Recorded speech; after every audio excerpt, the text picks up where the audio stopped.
मागच्या व्हिडिओमध्ये आपण प्रतापगडावरची रणनीतीची कथा पाहिली होती। मला माहिती आहे ती कथा तुम्हाला नक्कीच आवडली असेल। अशाच अजून अनेक प्रचलित कथा आहेत ज्या आपल्याला एवढ्या माहीतही नसतील। तशीच आजची कथा पन्हाळगडावरच्या विलक्षण विजयाची। ही कथा सुरू करण्याअगोदर सर्वांनी चॅनलला सबस्क्राइब करा आणि सोबतच बेल आयकॉनवरतीही क्लिक करा, म्हणजे मी व्हिडिओ टाकल्यानंतर लगेच तुम्हाला नोटिफिकेशन येईल। तर या कथेमध्ये महाराजांसोबतच कोंडाजी फर्जंद यांची खूप मोलाची भूमिका आहे।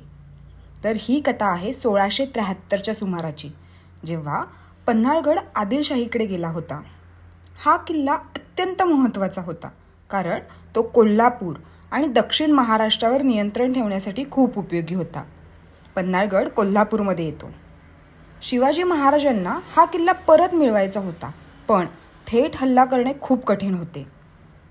कोंडाजी फर्जंद एक विश्वासू सरदार, शिवरायांनी ही जबाबदारी त्यांच्यावर सोपवली। त्यांनी पन्हाळगड जिंकण्यासाठी शिवरायांसोबतच एक चतुरस्त्र योजना आखली। कोंडाजींनी आणि त्यांच्या 60 मावळ्यांनी आपण आदिलशाहीचे सैनिक आहोत असे भासवण्याचा निर्णय घेतला। त्यांनी अगदी आदिलशाहीच्या सैनिकांसारखे कपडे परिधान केले आणि स्वतःला आदिलशाहीचा सरदार म्हणून सादर केले। ते गडावर पोहोचले। त्यांना गडरक्षकांनी अडवले। तेव्हा कोंडाजींनी त्यांना सांगितले की आम्हाला तर सुलतानाने किल्ल्याच्या संरक्षणासाठी पाठवले आहे। गडरक्षकांनाही यात काही संशय आला नाही आणि त्यांनी कोंडाजी फर्जंद व त्यांच्या साथीदारांना आत सोडले। मग काय, गडावर पोहोचताच कोंडाजींनी आणि त्यांच्या मावळ्यांनी अचानक तलवारी उपसल्या आणि गडरक्षकांवर तुटून पडले। आदिलशाही सैन्याला काही कळायच्या आतच कोंडाजींनी किल्ल्यावर ताबाही मिळवला। रात्रीच्या अंधारात हे युद्ध झाले।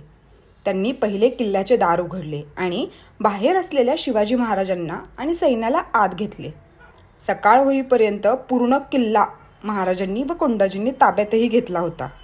हा विजय शिवाजी महाराजांच्या लढाऊ रणनीती आणि गुप्तचर कौशल्याचे एक उत्कृष्ट उदाहरण आहे।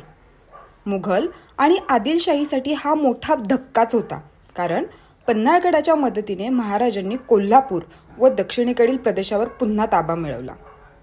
यातून हीच शिकवण मिळते की केवळ ताकदच नव्हे, तर चातुर्य, धैर्य आणि हुशारीच्या बळावर देखील मोठे मोठे विजय मिळवता येतात। महाराजांची प्रत्येक योजना केवळ तलवारीच्याच नव्हे, तर डावपेच व युक्तीनेही जिंकलेली असायची। असे होते आपले महाराज।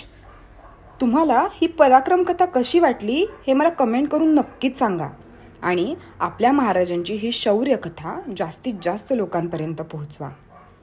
तर भेटूयात पुढच्या व्हिडिओमध्ये अशाच अजून एका कथेसोबत। तोपर्यंत आपल्या व्हिडिओला लाईक करायला विसरू नका।